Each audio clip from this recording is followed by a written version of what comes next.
महादेव के भरे दरबार में श्रद्धालुओं का भीड़ लगा है। उसी समय एक भक्त अपने भोले बाबा से आराधना करता है और बोलता है,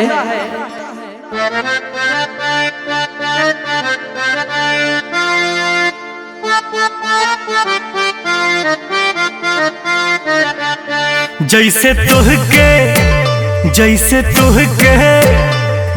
तुहके चाहेली पार्वती, कौनो पगली के हमरो फेर दलमती। जैसे तुहके ए बाबा तुहके चाहेली पार्वती, कौनो पगली के हमरो फेर दलमती। जैसे तुहके ए बाबा तुहके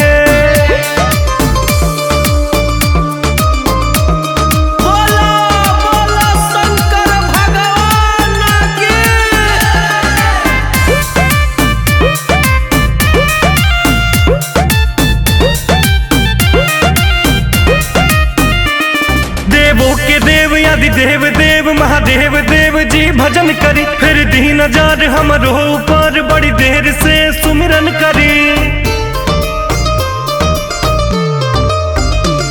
परिला राउर पानिया ए भोले बाबा, लोभर मिली कोरिया ए भोले बाबा। पूजा करी कि पूजा करी दिखाई अगरबत्ती, दोनों हाथ उठेगा और बोला है, कौनो पगली के हमरो फेर दलमती। जैसे तुहके ए बाबा तुहके चाहेली पार्वती, कौनो पगली के हमरो फेर दलमती। जैसे तुहके ए बाबा तुहके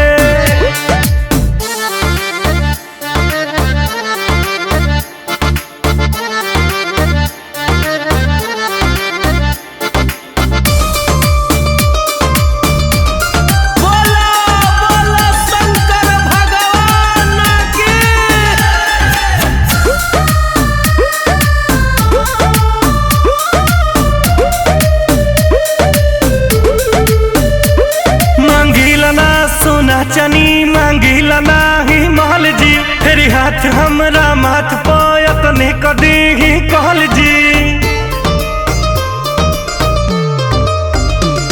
की ताना सभे मारे ना रगीला कलेस में, कमी कौन बाटे जी सूरज रितेश में।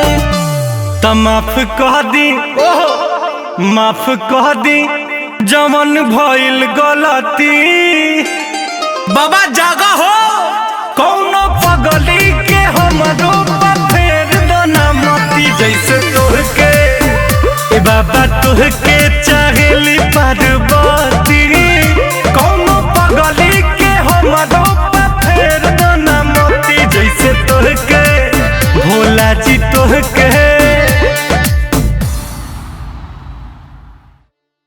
जैसे तुहके चाहेली पार्वती,